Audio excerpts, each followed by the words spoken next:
Hello everyone. आज मैं अपनी हेयर ट्रांसप्लांट की जर्नी शेयर करने चाहता हूँ आप सभी के साथ में।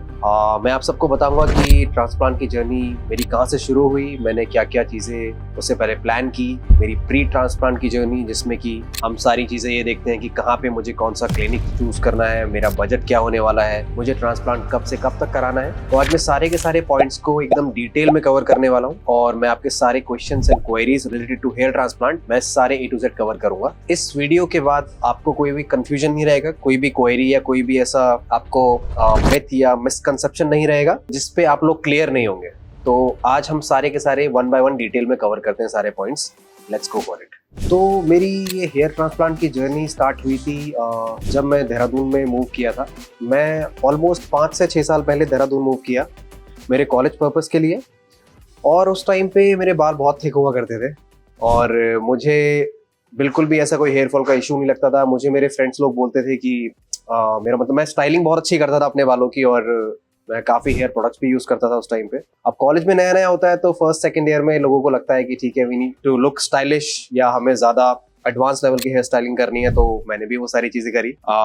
लेकिन मुझे कुछ टाइम में धीरे धीरे रियलाइज़ होने लगा कि मैं स्टाइलिंग तो कर रहा हूँ, लेकिन जो मैं स्टार्टिंग में फील करता था, जो मैं कॉन्फिडेंस या जो लुक मैं स्टार्टिंग में खुद को देख के फील करता था, वो मुझे धीरे धीरे ग्रेजुअली डिक्रीज होते हुए दिखने लगा। और मेरे फ्रेंड सर्कल में मुझे दोस्तों ने भी बताया कि यार मतलब ठीक है, you are putting a lot of things into your styling, but अभी भी मतलब अभी वो वाली वाइब या वो चीज जो पहले फील होती थी वो लुक नहीं दिख रहा है। तो धीरे धीरे मेरे दिमाग में भी ये क्वेश्चन आने लगा कि मतलब मैं अपने आप को नोटिस करने लगा। मैं थोड़ा सा कॉन्शियस हो गया था मिरर के सामने जाते हुए कि मेरे साइड से इस तरीके से या इस साइड से मेरी जो हेयर लाइन है वो काफी थिन होने लग गई। आप यहाँ पे देख सकते हैं मेरी हेयरलाइन की कंडीशन उस टाइम पे कैसी होने लग गई थी जब स्टार्टिंग की बात थी। तो मैंने ये सारी चीजें नोटिस करी, लेकिन उसके बाद मुझे लगा कि शायद ये टेम्पररी चीजें हैं और टेम्पररी बेसिस पे ये हो रही हैं, शायद ह्यूमिडिटी की वजह से हो रही हैं या पोल्यूशन की वजह से हो रही हैं। तो मैंने थोड़ा सा अपने आप को मैंने अपने रूटीन में थोड़े से चेंजेस किए, मैंने थोड़ा सा डाइट पे फोकस किया, मैंने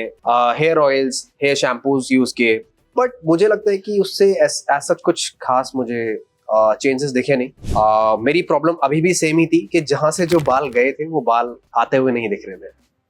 तो मैंने काफी सोच विचार करने के बाद में बहुत लंबे टाइम से ऑलमोस्ट 2020 लॉकडाउन की जर्नी भी मेरी सेम यही सारी चीजें सोचने में रही कि यार क्या किया जाए और कैसे इस प्रॉब्लम को सॉल्व किया जाए, क्योंकि हेयर स्टाइलिंग और हेयर वॉल्यूम अगर आप कहें तो एक यूथ एक मैन के लिए इतना इम्पोर्टेंट है और उसके कॉन्फिडेंस के लिए इतना इंपॉर्टेंट चीज है आजकल कि ये हर दूसरे से तीसरा इंसान ये सोचता है कि अगर मेरे हेयर्स अच्छी हेल्थ में नहीं है तो I think I am not confident enough to talk to a girl और to anyone of the opposite gender. So I think somehow मेरे केस में मुझे थोड़ा बहुत ऐसा फील होता था। बट उसके बाद जब मैंने रिसर्च करनी शुरू की, मैंने डिसाइड किया कि I think hair products use करने से कोई बात नहीं बन रही है, कोई काम नहीं चलेगा। तो मुझे लगा कि लेट्स गो फॉर ट्रांसप्लांट। और ये काफी बड़ा डिसीजन था मेरे लिए, बिकॉज आज से पहले मैंने कोई एज सच इस तरीके की माइन्यूट सर्जरी नहीं कराई है और मेरा ऐसा कोई ख्याल भी नहीं था। तो मैंने देखा, मैंने कुछ पैरामीटर्स सेट किए जो कि मुझे एक अच्छा हेयर ट्रांसप्लांट क्लिनिक चूज करने में मुझे बहुत ज़रूरी थे। तो पैरामीटर्स जैसे कि hygiene is very important, result is very important. आप वहाँ पे जाके कैसा फील करते हो, उनकी टीम के साथ इंटरेक्ट करके कैसा फील करते हो, एक कॉस्ट एक बजट क्या रहने वाला है, आपके स्पेस आपके एरिया आप जहाँ पे आप रहते हो उससे वो उसका डिस्टेंस, क्लिनिक का डिस्टेंस कितनी दूर है, ये मैटर करता है। तो ये सारे फैक्टर्स को अगर मैं कंबाइन करूँ तो मैंने मल्टीपल जगह पे रिसर्च की और मैंने बहुत सारे डॉक्टर्स से कंसल्ट किया जिन्होंने मुझे अलग अलग चीज़ें बताई, such as in terms of costing, in terms of hair grafts implantation कि कितने ग्राफ्स लगने हैं और किस जगह पे किस तरीके से किस टेक्निक से ग्राफ्ट्स लगाए जाएंगे। आई थिंक मल्टीपल टेक्निक्स होती हैं इम्प्लांटेशन की और ट्रांसप्लांट की। तो मुझे उन लोगों ने गाइड किया। फिर मैंने दिल्ली में, मैंने out of Delhi, near by space Dehradun के आसपास मैंने काफ़ी जगह रिसर्च करी और उसके बाद फाइनली मैंने डिसाइड किया कि मुझे पता चला कि QHT एक क्लिनिक हरिद्वार में है।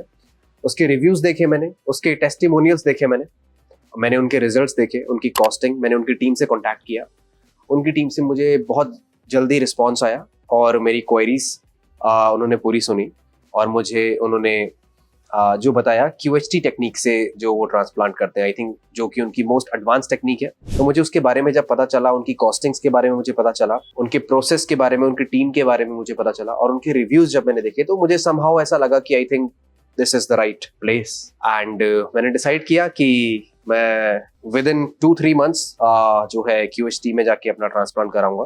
एंड मैंने डॉक्टर्स की टीम से भी बात करी। उन्होंने मेरी एक कंडीशन के हिसाब से मुझे बताया कि आपको कितने ग्राफ्ट्स लगेंगे, और उससे मुझे एक मेजर आइडिया हो गया कि ठीक है अभी मेरा कॉस्टिंग क्या होने वाला है। एंड बाकी आई think I was very satisfied with the results जो कि उन्होंने अपने प्लेटफॉर्म से पोस्ट किए हुए थे। तो हेयर ट्रांसप्लांट की जर्नी शुरू होने से पहले काफ़ी डाउट्स या काफ़ी चीज़ें दिमाग में रहती हैं। ऑब्वियसली मुझे भी थी, मैंने भी अपने फ्रेंड्स फैमिली से कंसल्ट करने का सोचा। तो जनरली मैं ये सारी चीज़ें अपने फ्रेंड सर्कल में ज़्यादा शेयर करता हूँ। मेरे कुछ ऐसे फ्रेंड्स हैं जिनको सेम प्रॉब्लम हो रही है, और वो भी ऐसा सोच रहे थे कि शायद उनको भी आगे जाके हेयर ट्रांसप्लांट कराना पड़ सकता है। लेकिन कुछ डाउट्स और कुछ क्वेरीज रहती हैं, जैसे कि क्या ट्रांसप्लांट कराना सही है, क्या ट्रांसप्लांट सर्जरी एक बहुत ज़्यादा कॉम्प्लिकेटेड सर्जरी तो नहीं है, क्या इसकी कॉस्टिंग बहुत हाई है, क्या रिजल्ट सही आएंगे, या कोई और हेल्थ इश्यूज तो नहीं होते हैं ट्रांसप्लांट कराने से। बट आई थिंक मुझे ऐसा लगता है कि एक बहुत ही नॉर्मल और बहुत ही माइन्यूट सर्जरी होती है, जिसमें कि ऐसे कोई हेल्थ कॉन्सिक्वेंसेस बिल्कुल नहीं होते, और ऐसी कोई हाई कॉस्टिंग्स भी नहीं होती जितना कि लोगों को लगता है कि ये कराना चाहिए या नहीं कराना चाहिए। कभी कभी कुछ लोगों को रिलेटिव्स का या फैमिली का प्रेशर रहता है कि नहीं, don't go for hair transplant. I think ये एक नॉर्मल है, ये बहुत नॉर्मल सा प्रोसेस है, नॉर्मल सा प्रोसीजर है, जो कि कोई भी इंडिविजुअल करा सकता है as per the doctors consultancy. और इसके जितने भी मिथ्स मार्केट में लोगों के थ्रू जो है निकलते हैं कि ये ठीक नहीं है या कराने के बाद कॉन्सिक्वेंसेस हो सकते हैं, आई थिंक वो सब एक मिथ है, और वो सारी चीज़ों पे हमको ना फोकस करके थोड़ा सा पॉजिटिव चीज़ों पे फोकस करना चाहिए। तो आई थिंक लाइफ में चीज़ें और भी ज़्यादा पॉजिटिव होती हैं, जैसे कि मेरी जर्नी में मुझे लगता है मेरे साथ हुई। मैं अपने सर्जरी के प्रोसेस के बारे में आप सबके साथ में डिटेल शेयर करता हूँ। मेरी सर्जरी का जो प्रोसेस था, ऑलमोस्ट मैं इवनिंग में QHT पहुंचा था। तो मेरा जो फर्स्ट स्टेप था, डॉक्टर्स की टीम के साथ में इंटरेक्शन था, जिसमें कि मेरी हेयर ट्रिमिंग की गई, और उसके बाद मेरी हेयर लाइन डिज़ाइन की गई। जिस तरीके से मुझे परफेक्ट फेस के थ्रू अगर मैं देखूं, या फोरहेड परफेक्शन की हेयर लाइन को देखूं अगर मैं, तो उस हिसाब से मेरे को डॉक्टर से कंसल्ट करने के बाद में मेरी हेयर लाइन डिज़ाइन की, और मेरे जो हेयर लाइन के साइड में टेम्पल्स हैं वो डिज़ाइन किए, और उसके बाद में मुझे उसी के अकॉर्डिंग जो है स्लिट्स बनाई गई फर्स्ट डे। तो slit making hair transplant surgery का फर्स्ट प्रोसेस होता है, जिसमें कि आपको जितने ग्राफ्ट्स जो है लगाने हैं, उसके अकॉर्डिंग आपके एरिया पे, जो कि अफेक्टेड एरिया है, वहाँ पे स्लिट्स बनाई जाती हैं, और उन्हीं स्लिट्स में जो नेक्स्ट स्टेप होता है वो ट्रांसप्लांट का होता है। सो स्लिट मेकिंग प्रोसेस जो थी मेरे लिए वो ज़्यादा पेनफुल नहीं थी। ऑफ कोर्स स्टार्टिंग में थोड़ा सा पेन लगता है जब आपको इंजेक्शन दिया जाता है, जब आपको ग्लूकोज वगैरह या अदर चीज़ें जब आपको दी जाती है। बट आई थिंक ऐसा कुछ ऐसा कोई पेनफुल इसमें स्टेप नहीं रहता है। तो ये बहुत ही इजी प्रोसेस था, और ऑलमोस्ट 1 से 2 घंटे के बीच में ये प्रोसेस पूरा खत्म हुआ, और उसके बाद मुझे सेम डे इवनिंग में मुझे मेरे रूम में भेज दिया गया। और नेक्स्ट डे जो था मेरा, वो मेजर स्टेप था, जो कि ट्रांसप्लांट, लाइक ग्राफ्ट्स का एक्सट्रैक्शन और ग्राफ्ट्स का प्लांटेशन, सेम लोकेशन पे जहाँ पे आपका अफेक्टेड एरिया है। तो ये मुझे नेक्स्ट मॉर्निंग सुबह से मुझे ऑलमोस्ट 7 बजे क्लिनिक पहुंचना था, और मैं 7 बजे क्लिनिक पहुंचा। I was ready. मुझे हल्का सा ब्रेकफास्ट, लाइट ब्रेकफास्ट करने के लिए एडवाइस किया हुआ था, एंड वो लाइट ब्रेकफास्ट करने के बाद में like I went on the in my surgery room, and मुझे वहाँ डॉक्टर्स की टीम से मेरा इंटरेक्शन हुआ, एंड उसके बाद मेरा प्रोसेस स्टार्ट किया गया। प्रोसेस जो है वो 2-3 पार्ट्स में डिवाइडेड होता है। मल्टीपल टेक्निक्स हैं इसकी, FUT, FUE एंड QHT। तो QHT में जो मोस्ट एडवांस टेक्निक है वो ऑफ कोर्स QHT टेक्निक है। ये एक टेक्निक है जो कि FUE टेक्निक का एक एडवांस वर्जन है। इसमें क्या होता है कि आपको रियल टाइम पे जब आपके ग्राफ्ट्स को एक्सट्रैक्ट किया जाता है आपके बैक के एरिया से, तो उस सेम टाइम में मतलब काफी पर्टिकुलर एक जो टाइम होता है 10 से 15 मिनट का टाइम होता है। आपको वो जो आपके ग्राफ्ट्स को सोल्यूशन में डिप किया जाता है, और उसके बाद में आपको उसी एक बहुत शॉर्ट टाइम पीरियड में ही आपके वो ग्राफ्ट्स को इम्प्लांट किया जाता है। मैक्सिमम इसलिए किया जाता है ये टेक्निक में, क्योंकि इसमें जो ग्राफ्ट्स के फेलियर्स होते हैं वो बिल्कुल जीरो हो जाते हैं। मतलब आपके ग्राफ्ट के सर्वाइवल का जो रेट है वो बहुत ज्यादा हाई हो जाता है। और अगर आप अगर पुरानी टेक्निक्स को देखें तो उसमें आपको एक पैच पूरा निकाल के एक पैच को पुट किया जाता रहा, तो आई थिंक वो बहुत ओल्ड तरीके हैं और बहुत पुराने तरीके हैं। बट क्यूएसटी टेक्निक में मुझे लगता है कि ग्राफ के सर्वाइवल के रेट्स बहुत ज्यादा बढ़ जाते हैं और मुझे मेरे रिजल्ट्स में भी ये सारी चीजें फील हुई। तो आई थिंक ये टेक्निक बिल्कुल पेनलेस थी मेरे लिए, मुझे बिल्कुल ऐसा कुछ खास पेन नहीं हुआ। मुझे लोकल एनेस्थीसिया दिया गया था मेरे सर्जरी के टाइम पे।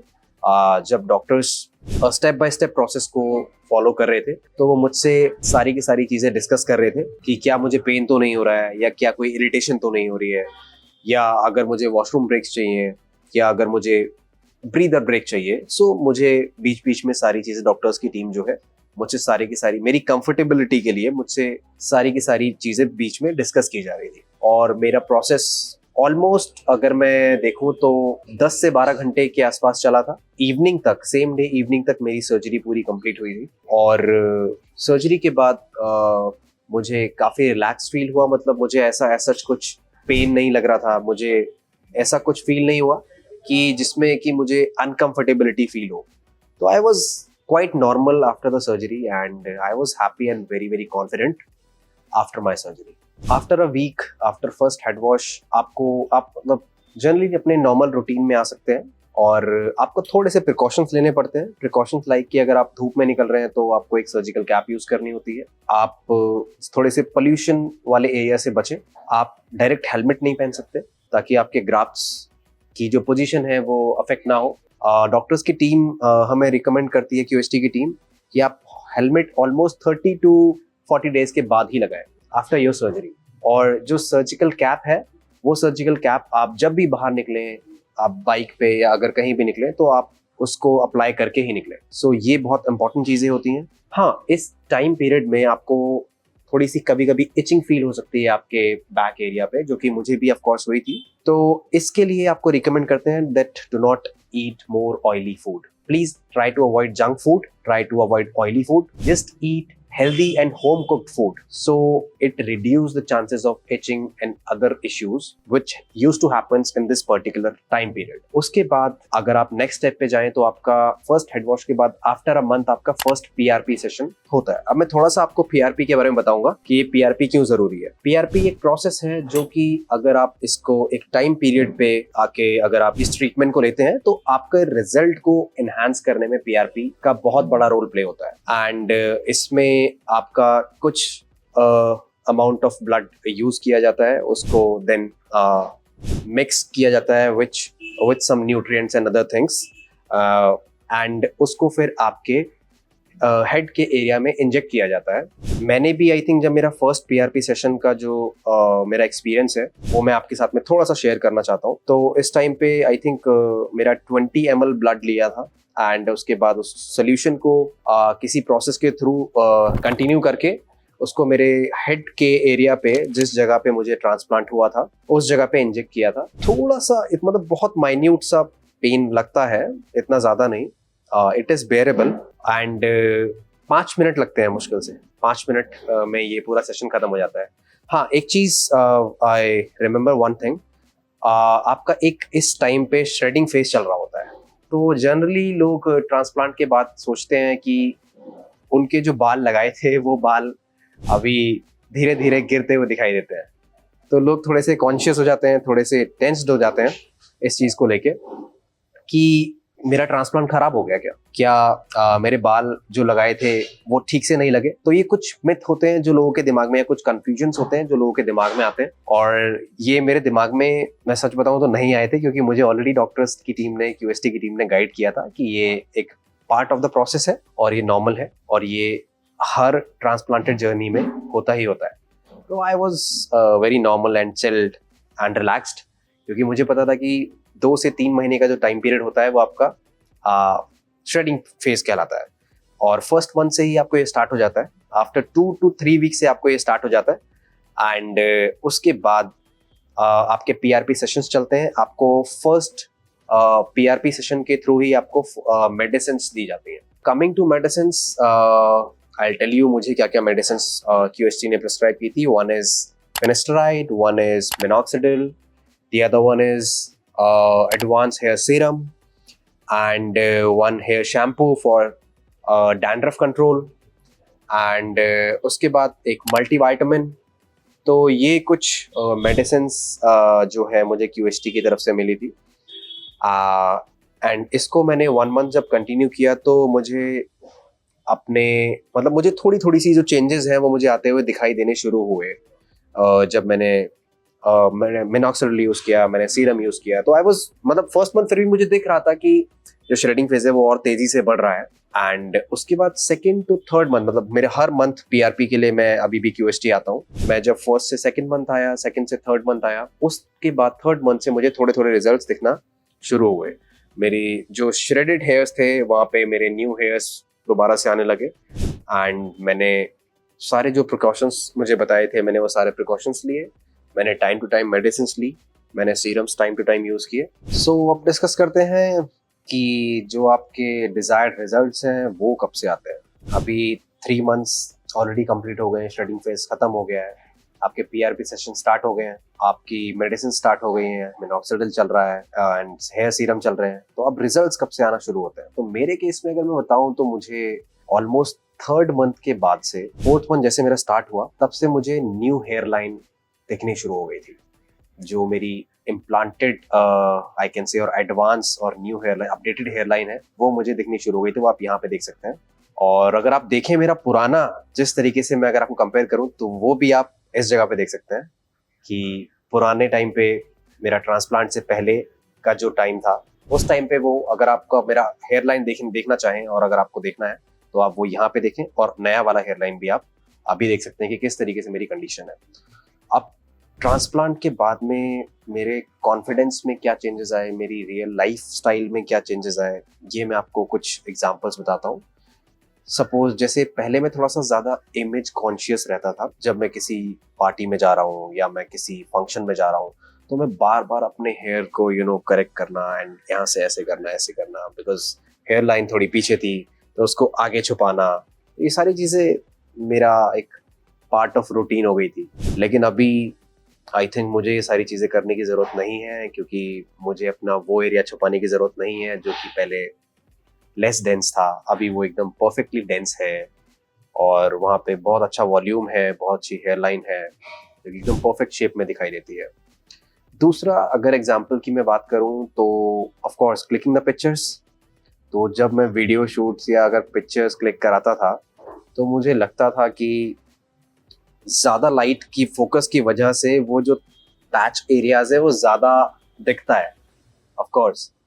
तो अगर आप शूट्स की बात करें या पिक्चर्स क्लिक करने की बात करें, अगर आप लाइटनिंग में शूट की बात करें, तो वहाँ पे हर एक डिटेलिंग दिखती है और उस डिटेलिंग की वजह से भी कभी कभी कॉन्फिडेंस लूज होता है अगर वहाँ पे उस हिसाब से आपकी हेयर लाइन या आपके वॉल्यूम या हेयर्स ना हो।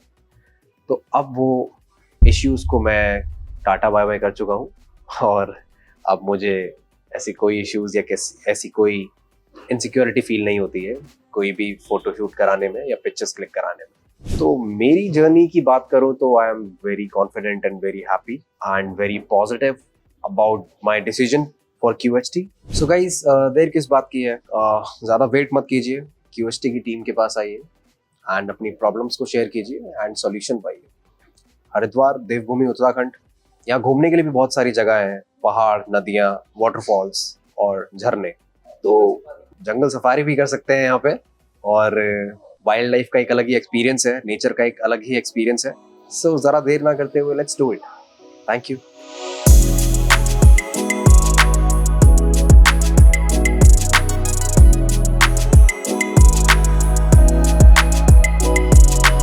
हेलो फ्रेंड्स, अगर आपने अभी तक हमारे चैनल को सब्सक्राइब नहीं किया है तो प्लीज इस वीडियो को लाइक कीजिए, शेयर कीजिए और हमारे चैनल को सब्सक्राइब कीजिए और ध्यान रहे बेल आइकन दबाना ना भूलें, जिससे हमारे हर वीडियो का अपडेट आपको समय समय पर मिलता रहेगा।